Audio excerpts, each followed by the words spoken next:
देखिए, एक चीज़ मैं आपको क्लियर कर दूं कि इमरान खान ने अब तक जो भी कहा उसने वो साबित किया है। खुशकिस्मती से या बदकिस्मती से वो सारा कुछ दुरुस्त साबित हुआ है। इमरान खान ने कहा था ये सारे इकट्ठे हो जाएंगे मेरे खिलाफ, हमने ये होते हुए देखा। इमरान खान ने कहा कि मुझे जान से मारने की कोशिश करेंगे, हमने ये होते हुए 2 मरतबा देखा। इमरान खान ने कहा ये मुझे जेल में डालना चाहते हैं, जेल में डाल देंगे, हमने ये होते हुए देखा। इमरान खान ने कहा कि सारी पार्टियां इकट्ठी होकर मेरे खिलाफ लड़ेंगी, मैं फिर भी जीत जाऊंगा, हमने ये भी होते हुए देखा। इमरान खान ने कहा कि चोरों की हुकूमत बनाई जाएगी, हमने वो भी होते हुए देखा। तो जो कुछ भी इमरान खान ने कहा वो सारा कुछ हमने बार बार होते हुए देखा है। अब इस मरतबा इमरान खान ने बहुत बड़ी बात की है, आप इसे गैर संजीदा नहीं ले सकते, इस बात को आप हवा में नहीं फेंक सकते। वजह यह है कि जो कुछ भी इमरान खान ने कहा वो सच साबित हुआ। आज अगर पाकिस्तान के पास कोई एक उम्मीद बाकी है तो वो नवाज शरीफ नहीं है। नवाज शरीफ सिर्फ सेंट्रल पंजाब की एक छोटी सी पॉलिटिकल पार्टी के लीडर रह गए हैं, जिनके पास पाकिस्तान में किसी किस्म की स्टैंडिंग नहीं है। वो अपना इलेक्शन भी हार चुके हैं, पूरा खानदान हार गया है। जरदारी साहब इंटीरियर सिंध की एक पार्टी है, पीपल्स पार्टी जो है, कोई एक पॉलिटिकल पार्टी है सिर्फ पाकिस्तान तहरीक इंसाफ, जो चारों सूबों के अंदर यकसा मकबूल है। और यही पाकिस्तान की सालमियत और पाकिस्तान के बेहतर हालात या हालात में बेहतरी की एक जामिन है। तो ऐसी पॉलिटिकल पार्टी, ऐसी लीडरशिप, इसको गंवाना कोई भी मुल्क जो है वो उसको बर्दाश्त नहीं कर सकता। कोई भी मुल्क इतना बड़ा बोझ नहीं उठा सकता। और इमरान खान साहब ने दावा किया है कि जेल की चक्की में मर जाऊंगा मगर वक्त के यजीद की गुलामी कबूल नहीं करूंगा, एनी डील तो मैं नहीं करूंगा। बार बार इमरान खान साहब कह रहे हैं, बार बार वो कह रहे हैं, लेकिन शायद लोगों को, उनकी अपनी पार्टी के लोगों को समझ नहीं आ रही। कोई संजीदा एफर्ट इमरान खान साहब को जेल से बाहर लाने के लिए अभी तक हमें दिखाई नहीं देती। वकला बेचारे अदालतों में केस लड़ते रहते हैं, कारकुन बेचारे जोर लगाते रहते हैं, लेकिन लीडरशिप के अंदर कभी ओहदों का झगड़ा है, कभी आपस की लड़ाई है, कभी कोई और मामला है, कभी कोई ये लेना चाहता है, कभी कोई वो देना चाहता है। तो इस चक्कर के अंदर जो है सब अपने अपने चक्कर में लगे हैं और लीडर जेल में। और जेल में जो आदमी है वो सिर्फ एक पॉलिटिकल पार्टी के लिए ज़रूरी नहीं है, इस वक्त वो आदमी पूरे मुल्क के लिए ज़रूरी है, जितनी मकबूलियत उसके पास है। आज बलूचिस्तान में अगर किसी की बात सुनी जाएगी तो कौन है? नेशनल लेवल का कौन ऐसा लीडर है जो बलूचिस्तान जाए और वहाँ के लोगों को इकट्ठा करे? कौन ऐसा है जो कबायली इलाकों में जाए और पश्तूनों को इकट्ठा करे? कौन ऐसा है कि जो पंजाब में और सिंध में हर जगह पे जाए और महरूमियों को दूर करे? तो लोग इमरान खान की बात मानते हैं, चाहे वो आज़ाद कश्मीर है, चाहे वो गिलगित बल्तिस्तान है। किसी और के पास ये कैपेसिटी नहीं है। इमरान खान साहब ने थोड़े दिन पहले कहा कि फ़ौज भी ये नहीं कर सकती, ये सियासी लीडरशिप का काम होता है और जिसके पास जितनी मकबूलियत होती है वो उतना ये काम अच्छा कर सकता है। इमरान खान ने सहाफ़ियों से बातचीत वो कर रहे थे, उन्होंने कहा कि पाकिस्तान क्रिकेट के साथ डिज़ास्टर हुआ है और मोहसिन नकवी का नाम अखबारात में नहीं छपा। दुनिया में हमारा मजाक हो रहा है, बांग्लादेश ने हमारी फैंटी लगा दी, उनको ऊपर लाया गया। जिन्हें चेयरमैन पीसीबी बनने का शौक है, ऊपर बैठकर फैसला करने वालों के अरबों डॉलर बैरून मुल्क पड़े हुए हैं। मुल्क इनकलाब की तरफ जा रहा है। इन्हें 8 फरवरी के खामोश इनकलाब से जाग जाना चाहिए था। फैसला साजों के पास कोई अकल नहीं, इससे अहमकाना फैसले नहीं देखे। मुझे सबक सिखाने के लिए 7 माह से बुशरा बीबी को जेल में रखा हुआ है। मुझे बताया जा रहा है कि ताकतवर के सामने खड़े होने की जुर्रत कैसे की।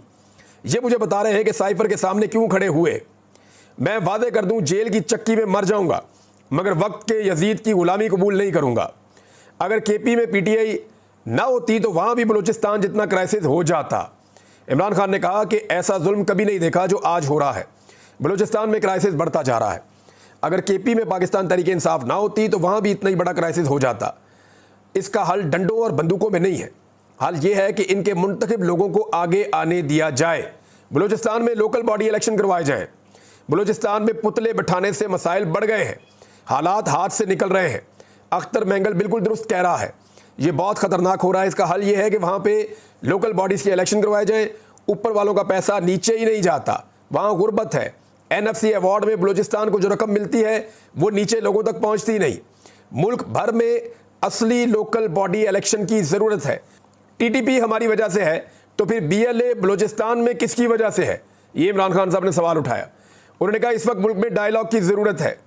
हमें कहते थे कि TTP हमारी वजह से है, यानी वो इमरान खान कह रहे हैं हम पे इल्ज़ाम लगाते हैं कि TTP हमारी वजह से तगड़ी हो गई है। तो फिर ये BLA जो बलूचिस्तान में है वो किसकी वजह से तगड़ी हो गई है? दहशतगर्दी ख़त्म करने के लिए 3 डायमेंशंस होती हैं, इंटेलिजेंस, डायलॉग और फिर ऑपरेशन। फिर उसके बाद जो है वो इमरान खान, सहाफ़ियों ने अलीमा खान साहबा के बयान के ऊपर इमरान खान साहब से कुछ एहतजाज भी किया क्योंकि चंद सहाफ़ियों के नाम लेकर उन्होंने कहा था ये एजेंसियाँ या उनके ईमा के ऊपर जो है वो रिपोर्टिंग करते हैं। तो इमरान खान से एहतजाज किया और कहा कि जी हम फेयर रिपोर्टिंग कर रहे हैं और आपकी बहन ने हम पे इल्ज़ाम लगा दिया है। 3 निजी टीवी हैं, समा टीवी है, एक्सप्रेस है और ABN है, इनके रिपोर्टर का ताल्लुक एजेंसियों से है। आप पॉलिसी स्टेटमेंट देंगे, क्या आपको हम पे एतमाद है? इमरान खान ने कहा कि इस बयान के ऊपर मैं हलीमा खान साहिबा से पूछूंगा। उन्होंने कहा कि मुझे तीनों पर एतमाद है, आप लोग जहाद कर रहे हैं। ये जी इमरान खान साहब का स्टेटमेंट है, मैंने आपके सामने रख दिया। अब आ जाए ज़रा DG ISPR का जो स्टेटमेंट है वो क्या है, वो भी बहुत अहम है। DG ISPR ने बलूचिस्तान में दहशतगर्दों को पैगाम दिया कि आम शहरियों को क्यों निशाना बनाते हो, हिम्मत है तो आओ हमसे मुकाबला करो। और दहशतगर्दी के खिलाफ किए जाने वाले इक़दाम, दाखिली सलामती और दीगर उमूर पर उन्होंने एक ब्रीफिंग दी। एक्चुअली तो ये जो दहशतगर्दी के मामला चल रहे हैं उस हवाले से ब्रीफिंग थी, लेकिन जहाँ पे फ़ौज के तर्जुमान की ब्रीफिंग आती है वहाँ पे फिर सवालात होते हैं, इकॉनमी के बारे में भी हो जाते हैं, हुकूमत के बारे में भी हो जाते हैं, अपोजिशन के बारे में भी हो जाते हैं और दीगर जो पाकिस्तान के अंदर इंसानी हुकूक हैं उस हवाले से या जो शिकायत हैं उस हवाले से भी सवालात हो जाते हैं। अब DG साहब ने यह कहा कि बलूचिस्तान का बजट 750 बिलियन मुख्तस किया गया, जिसमें फेडरल गवर्नमेंट की जानिब से 520 बिलियन हुकूमत बलूचिस्तान को दिए गए। हुकूमत बलूचिस्तान को रॉयल्टीज़ की मद में 254 अरब रुपए का सालाना मुनाफा भी देते हैं। मादनियात से जुड़ी इंडस्ट्री में काम करने वाले तकरीबन 80% अफराद का ताल्लुक भी सूबा बलूचिस्तान से ही है। बलूचिस्तान में 25,000 किलोमीटर सड़कों का जाल बिछाया जा चुका है और सूबे में सबसे ज़्यादा 8 नेशनल हाईवेज बनाई गई। जो भी तरक्की हो रही है बलूचिस्तान में उसके हवाले से DG साहब ने जो है वो ब्रीफिंग दी कि जनाब वहाँ पे बहुत तरक्की हो रही है। और उन्होंने कहा हमें मालूम है कि बलूचिस्तान के अवाम में एहसास महरूमी और रियासती जबर का तासुर पाया जाता है। तो यहाँ मैं ज़रा करेक्शन कर दूँ कि एक्चुअली आप जिस भी बलूच से मिलते हैं, मैं बलूचिस्तान के इलाकों में गया हूँ तो मैंने तो टूटी फूटी सड़कें देखी हैं। मैं सीरियसली आपको बता रहा हूँ, मैंने टूटे हुए कच्चे मिट्टी के घर देखे हैं, मैंने जो स्कूल हैं उनकी छतें गिरी हुई देखी हैं, स्कूल ऐसे देखे हैं जिनकी चार दीवारी नहीं है, स्कूलों में पानी के पीने का बंदोबस्त नहीं है, बच्चों के पास पहनने के लिए जूते नहीं हैं, फटे हुए कपड़ों के साथ वो बेचारे स्कूलों में आकर बैठे हुए हैं। जिन इलाकों में जहाँ भी मैं बलूचिस्तान में गया मैंने यही देखा। मैंने देखा कि सड़कें टूटी हुई हैं, हालात बहुत बुरे हैं, बार बार एक्सीडेंट्स होते हैं। मखसूस इलाकों में मखसूस लोगों के लिए मखसूस सड़कें ज़रूर बनाई गई हैं, लेकिन ज़्यादातर जो लोगों के इस्तेमाल की सड़कें हैं वो ठीक नहीं हैं, अस्पताल ना होने के बराबर हैं, और अगर कोई है भी तो वहाँ पे डॉक्टर सही तरह मौजूद नहीं है, मशीनरी का फुकदान है, कोई प्रॉपर एम्बुलेंस सर्विस बलूचिस्तान में नहीं है। ये चीज़ें मैं खुद बलूचिस्तान में देख कर आया हूँ। जब मैं बलूचिस्तान गया और मैंने वहाँ जाके चंद महीने गुजारे, मुख्तलिफ इलाकों में हम गए, बहुत सारे लोगों से हम मिले, तो जो भी बलोच भाई हमें मिलता है वो ये की बात करता है कि हमारे पास बाकी सूबों की तरह फैसिलिटीज़ नहीं है। और जब नहीं है तो एक एहसास महरूमी का सिर्फ तासुर नहीं है, DG साहब तासुर की बात कर रहे हैं, तासुर नहीं है, एक्चुअली वहाँ पे एहसास महरूमी है और उसकी वजह से फिर मौका मिल जाता है जो भी जो बात करना चाहता है। और जहाँ पे एहसास महरूमी हो, जहाँ पे इस किस्म के हालात हों कि लोगों को शिकवे हो रियासत से, तो वहाँ पे रियासत के ख़िलाफ़ लोगों को खड़ा करना भी आसान होता है। और देखिए जो लोग खड़े हैं उनमें बहुत सारे ऐसे हैं जिनके अपने लापता हो चुके हैं, बहुत सारे ऐसे हैं जिन्हें लगता है कि उनके साथ जुल्म और ज़्यादती हो रही है, तो उनके रीज़न्स अलग अलग हो सकते हैं, लेकिन ये नहीं कहा जा सकता कि सबके रीज़न्स जो है वो फारग हैं। वजह कोई नहीं है इसकी। एक बात उन्होंने की, उन्होंने कहा दहशतगर्दों को खुला चैलेंज देते हैं कि बलूचिस्तान में आम शहरियों को क्यों निशाना बनाते हो, हिम्मत है तो आओ हमसे मुकाबला करो। ये चैलेंज किया दहशतगर्दों को DG ISPR ने। फैज़ हमीद के बारे में जब बातचीत हुई तो उसमें उन्होंने कहा कि जनरल फैज़ हमीद ने ज़ाती फ़ायदे के लिए मखसूस सियासी अनासर के ईमा पर कानूनी और आइनी हदूद से तजावज़ किया। और साथ ही उन्होंने कहा कि रवाबर्स दहशतगर्दों के खिलाफ 32,173 मुख्तलिफ नौइयत के इंटेलिजेंस बेस्ड ऑपरेशन किए गए। गुज़िश्ता एक माह के दौरान 4,000 के करीब ऑपरेशन किए गए और 37 जो है वो दहशतगर्दों को हलाक किया गया और 90 के करीब एक और बताया जी वो भी हलाक किए गए और 14 ज़ख्मी हुए हैं। और 8 माह में ऑपरेशंस के दौरान 193 बहादुर ऑफिसर्स और जवान जो हैं वो जामे शहादत नोश कर गए हैं और आखिरी खारजी के खात्मे तक हम अपनी जंग जारी रखेंगे। ये जनाब इस बारे में कहा DG ISPR ने।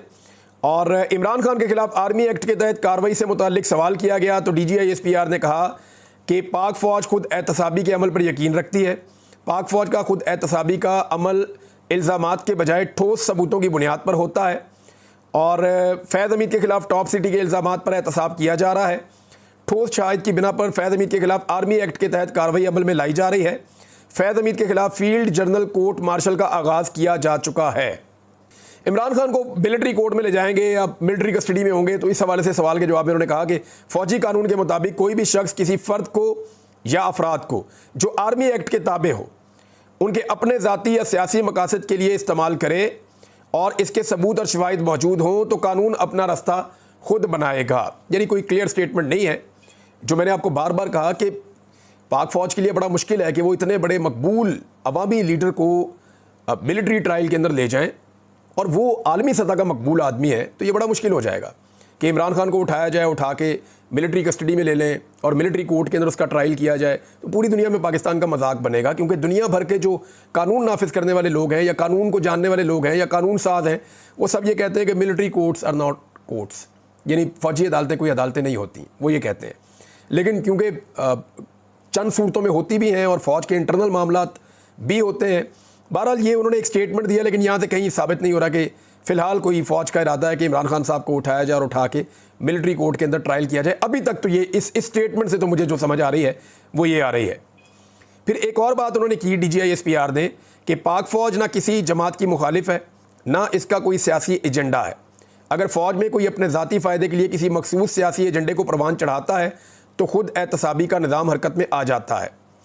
अच्छा जी, इस मामले पे मेरे तहफ़्फ़ुज़ात हैं थोड़े से, और मैं जान की अमान पाऊँ तो DGI SPR साहब से अर्ज़ करूँ कि 4 मार्शल पाकिस्तान में लगे। ये महकमा डाक ने नहीं लगाए सर, ये चारों मार्शल फ़ौजियों ने लगाए, और माशाल्लाह से चारों फ़ौजियों के ख़िलाफ़ कोई खुद एहतसाबी नहीं हुई।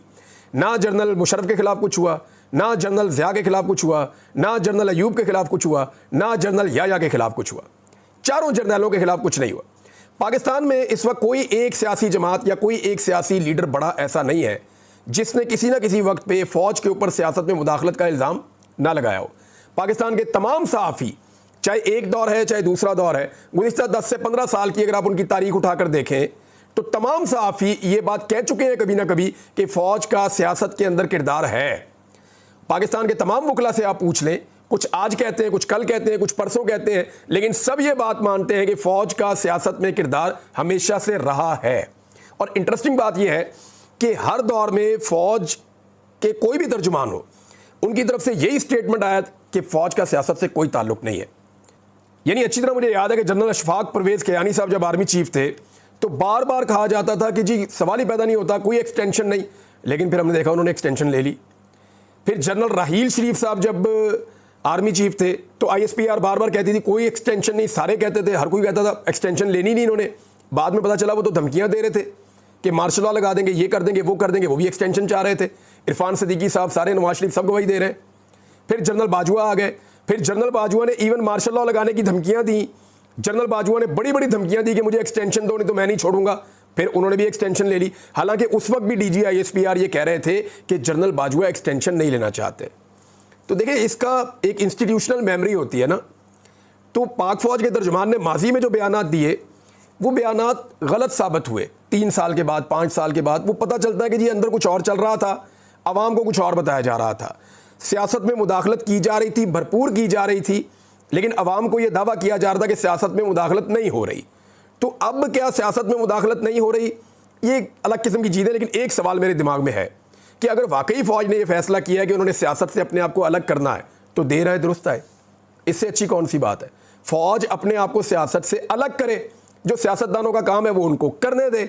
और दूसरी बात यह है कि अगर फ़ौज ने खुद को सियासत से अलग करना है तो जो फ़ौज के बिहाफ के ऊपर रोज़ाना हमारे चंद सहाफ़ी आ जाते हैं डंडा हाथ में लेकर, और वो कहते हैं कि डंडा फिरने लगा है, सहाफ़ी उठाए जाएंगे, सोशल मीडिया उठाया जाएगा, सियासतदानों की नींदें हराम हो जाएंगी, फ़लाँ सियासतदान को फांसी हो जाएगी, फ़लाँ सियासतदान को गद्दार बना दिया जाएगा, फ़लाँ को ये करेंगे, मिलिट्री एस्टेब्लिशमेंट ने फैसला कर लिया कि डंडा चलेगा और बहुत चलेगा, और डंडे से ये कर देंगे, वो कर देंगे। ये धमकियाँ किसकी ईमा पे लगाई जाती हैं? ये जो सहाफ़ी दंदनाते फिरते हैं और बैठ के धमकियाँ लगाते हैं, ये एक्चुअली तो कोट कर रहे होते हैं ना मिलिट्री एस्टेब्लिशमेंट के सोर्सेज को। तो फिर इनको मना किया जाए कि भी हमारा सियासत से कोई ताल्लुक नहीं, वो हम कुछ भी नहीं करना चाहते, ना हम डंडा चला रहे हैं, ना हमारा सियासत के मामला से कोई ताल्लुक है। और भाई तुम क्यों हमारा नाम ले लेकर लोगों को धमकाते हो? वैसे उससे धमकियों से फ़र्क तो कोई नहीं पड़ता, कोई भी नहीं पड़ता। लोगों की सोच धमकियों से थोड़ी बदलती है। लोग तो हकायक जानते हैं और फैक्ट्स के साथ उनकी सोच बदलती है।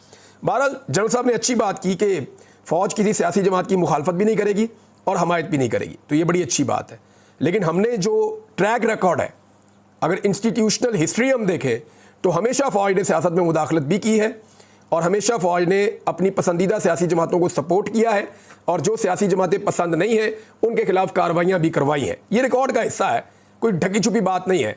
और रिटायर होने के बाद सारे जर्नैल खुद बताते हैं, अपनी किताबों के अंदर फौजी लिखते हैं, और ये चीज़ें ज़बान सदे आम है, केसेस भी अदालतों में चलते रहे हैं। जो कुछ पाकिस्तान के सियासतदानों के साथ हुआ वो सब जानते हैं। अच्छा, एक और चीज़ है, उन्होंने कहा कि किसी जलसे की जगह, मनसूख और तारीख, ये ज़िले इंतज़ामिया का मामला है। आर्मी का फोकस अपने प्रोफेशनल कामों पर है, पाकिस्तान में कोई नो गो एरिया नहीं है, ये भी उन्होंने कहा। दहशतगर्दों के गठजोड़ को तोड़ना चाहिए, ये भी कहा। बिला तफरीक खुद एहतसाबी बाकी इदारों को भी तरगीब देती है, ये भी उन्होंने कहा। तो ये वो सारी चीज़ें हैं। और फ़ौज अपने दिफाई अखराजात में कमी की है, ये उनका एक दावा, ये भी उन्होंने कहा। तो ये बड़ी अच्छी बात है। अब ये हो गया जनाब DGI का स्टेटमेंट। उसके ऊपर छोटा सा मेरा एक हम्बल किस्म का ओपिनियन था, और ये ओपिनियन देते हुए मेरे दिमाग में 10 दफ़ा आ रहा था ये बात करूँ या ना करूँ। क्योंकि देखें, ये बात करते हुए बंदे को ये सोचना पड़ता है कि उठा के गायब कर देंगे। ये बात सोचते बंदे को, अब मुझे तो ये भी बताया गया कि इस दफ़ा उठाना नहीं है, कोई इससे अगला हल ढूंढा हुआ है, वो अगला हल भी हो सकता है। तो ठीक है भाई, जो भी है, बंदे ने बात तो करनी है ना, मेरा यही काम है, यही करूँगा मैं खबरें दूंगा, खबरों के ऊपर तबसरा करूँगा। अब एक और चीज़ है, कादी फ़ायद ईसा साहब जो है वो फैसला सुना रहे हैं कल यानी 6 तारीख को। अब 3 महीने के बाद वो फैसला सुनाने जा रहे हैं उस मामले का जो मामला बरह रास्त इमरान खान साहब के साथ जुड़ा हुआ है। इमरान खान साहब ने भी ये मामला एक दिन पहले उठाया। कादी साहब को अब तो फैसला देना पड़ेगा। शॉर्ट ऑर्डर भी नहीं दिया था इसका। हुआ ये था कि नैब के कवानीन बदल दिए थे इंपोर्टेड हुकूमत ने आने के बाद। वो जो कवानीन बदले थे इमरान खान साहब ने चैलेंज कर दिए थे। वो मामले का फैसला अब देना है कादी फ़ायद ईसा साहब ने कल। अल्ले वीलो में मैं आपको बताऊंगा इसका इमरान खान साहब को फ़ायदा क्या हो सकता है। देखिए, ये फैसला तो सबको पता है कि 99% हुकूमत वक्त के हक़ में आना है, कादी फ़ायद ईसा साहब जो दे रहे हैं। लेकिन हुकूमत के हक़ में जब ये फैसला आ जाता है तो इमरान खान साहब के सारे केस खुद ही ख़त्म हो जाते हैं। ये भी मैं आपको बताऊं, हालांकि इमरान खान साहब ऐसा नहीं चाहते। अगले वीलॉग में डिटेल बताऊंगा। अब तक इतनी, अपना ख्याल रखिएगा, अपने चैनल का भी। अल्लाह हाफ़िज़।